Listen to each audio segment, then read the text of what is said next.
Pride and Prejudice by Jane Austen, Chapter 50. Mr. Bennet had very often wished before this period of his life that instead of spending his whole income, he had laid by an annual sum for the better provision of his children and of his wife if she survived him. He now wished it more than ever. Had he done his duty in that respect, Lydia need not have been indebted to her uncle for whatever of honor or credit could now be purchased for her. The satisfaction of prevailing on one of the most worthless young men in Great Britain to be her husband might then have rested in its proper place. He was seriously concerned that a cause of so little advantage to anyone should be forwarded at the sole expense of his brother-in-law, and he was determined, if possible, to find out the extent of his assistance and to discharge the obligation as soon as he could. When first Mr. Bennet had married, economy was held to be perfectly useless, for of course they were to have a son. The son was to join in cutting off the entail as soon as he should be of age, and the widow and younger children would by that means be provided for. 5 daughters successively entered the world, but yet a son was to come, and Mrs. Bennet, for many years after Lydia's birth, had been certain that he would. This event had at last been despaired of, but it was then too late to be saving. Mrs. Bennet had no turn for economy, and her husband's love of independence had alone prevented their exceeding their income.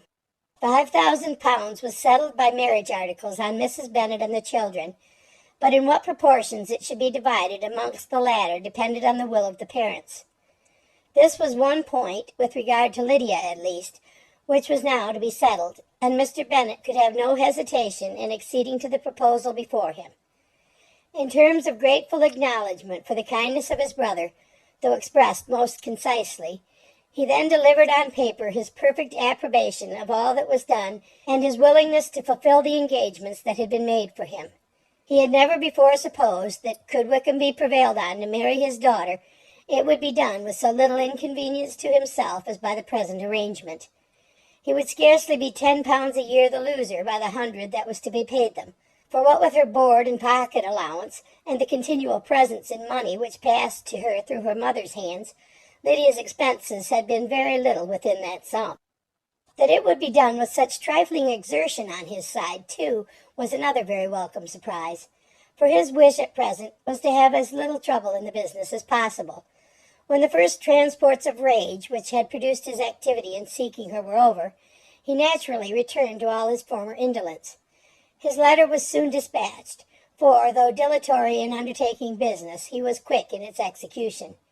He begged to know further particulars of what he was indebted to his brother, but was too angry with Lydia to send any message to her. The good news spread quickly through the house, and with proportionate speed through the neighborhood. It was borne in the latter with decent philosophy. To be sure, it would have been more for the advantage of conversation had Miss Lydia Bennet come upon the town, or, as the happiest alternative, been secluded from the world in some distant farmhouse. But there was much to be talked of in marrying her, and the good-natured wishes for her well-doing, which had proceeded before from all the spiteful old ladies in Meryton, lost but a little of their spirit in this change of circumstances, because with such a husband her misery was considered certain. It was a fortnight since Mrs. Bennet had been downstairs, but on this happy day she again took her seat at the head of her table, and in spirits oppressively high. No sentiment of shame gave a damp to her triumph. The marriage of a daughter, which had been the first object of her wishes since Jane was 16, was now on the point of accomplishment, and her thoughts and her words ran wholly on those attendants of elegant nuptials, fine muslins, new carriages, and servants. She was busily searching through the neighborhood for a proper situation for her daughter, and, without knowing or considering what their income might be, rejected many as deficient in size and importance.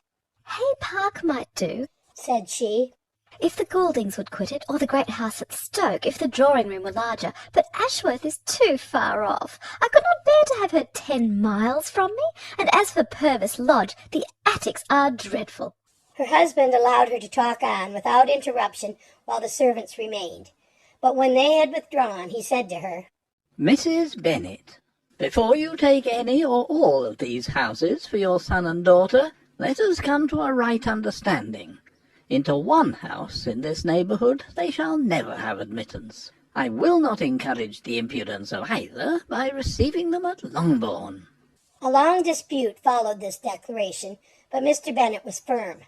It soon led to another, and Mrs. Bennet found, with amazement and horror, that her husband would not advance a guinea to buy clothes for his daughter. He protested that she should receive from him no mark of affection whatever on the occasion. Mrs. Bennet could hardly comprehend it.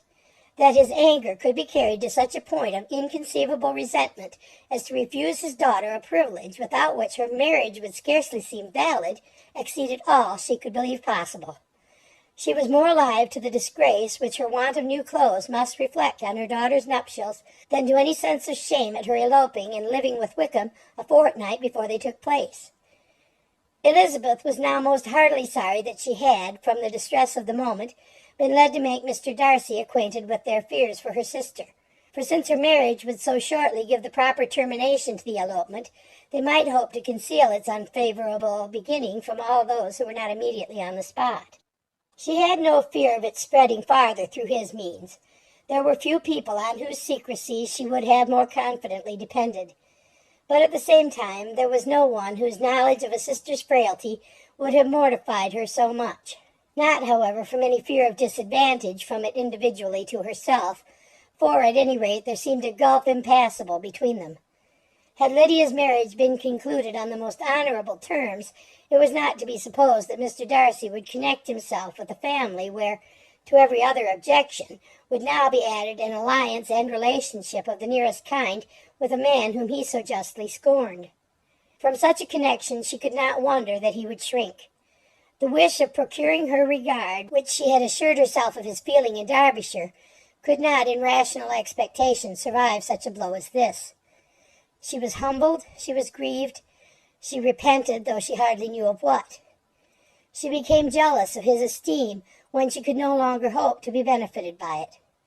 She wanted to hear of him when there seemed the least chance of gaining intelligence. She was convinced that she could have been happy with him when it was no longer likely they should meet. What a triumph for him, as she often thought, could he know that the proposals which she had proudly spurned only 4 months ago would now have been most gladly and gratefully received. He was as generous, she doubted not, as the most generous of his sex, but while he was mortal there must be a triumph. She began now to comprehend that he was exactly the man who, in disposition and talents, would most suit her. His understanding and temper, though unlike her own, would have answered all her wishes. It was an union that must have been to the advantage of both. By her ease and liveliness his mind might have been softened, his manners improved, and from his judgment, information, and knowledge of the world she must have received benefit of greater importance. But no such happy marriage could now teach the admiring multitude what connubial felicity really was. An union of a different tendency, and precluding the possibility of the other, was soon to be formed in their family. How Wickham and Lydia were to be supported in tolerable independence she could not imagine, but how little of permanent happiness could belong to a couple who were only brought together because their passions were stronger than their virtue, she could easily conjecture. Mr. Gardiner soon wrote again to his brother. To Mr. Bennet's acknowledgments he briefly replied, with assurance of his eagerness to promote the welfare of any of his family, and concluded with entreaties that the subject might never be mentioned to him again. The principal purport of his letter was to inform them that Mr. Wickham had resolved on quitting the militia. It was greatly my wish that he should do so, he added, as soon as his marriage was fixed on. And I think you will agree with me in considering the removal from that corps as highly advisable, both on his account and my niece's. It is Mr. Wickham's intention to go into the regulars, and among his former friends there are still some who are able and willing to assist him in the army. He has the promise of an ensigncy in General Blank's regiment, now quartered in the north. It is an advantage to have it so far from this part of the kingdom. He promises fairly, and I hope among different people, where they may each have a character to preserve, they will both be more prudent. I have written to Colonel Forster to inform him of our present arrangements, and to request that he will satisfy the various creditors of Mr. Wickham in and near Brighton, with assurances of speedy payment, for which I have pledged myself.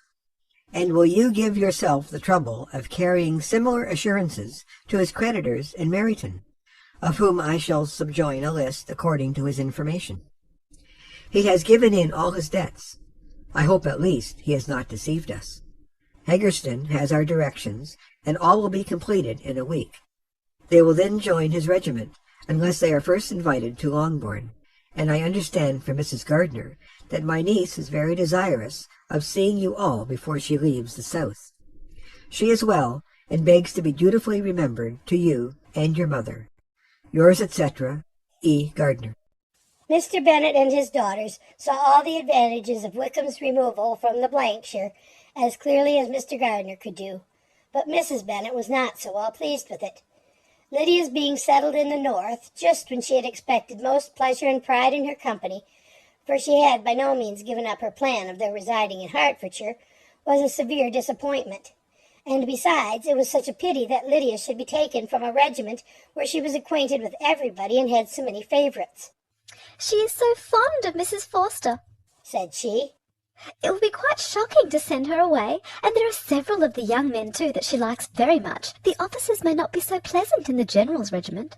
His daughter's request, for such it might be considered, of being admitted into her family again before she set off for the north, received at first an absolute negative. But Jane and Elizabeth, who agreed in wishing, for the sake of their sister's feelings and consequence, that she should be noticed on her marriage by her parents, urged him so earnestly, yet so rationally and so mildly, to receive her and her husband at Longbourn as soon as they were married, that he was prevailed on to think as they thought, and act as they wished. And their mother had the satisfaction of knowing that she would be able to show her married daughter in the neighbourhood before she was banished to the north.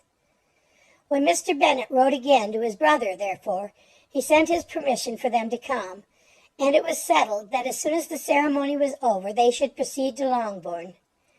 Elizabeth was surprised, however, that Wickham should consent to such a scheme, and had she consulted only her own inclination, any meeting with him would have been the last object of her wishes. End of chapter 50.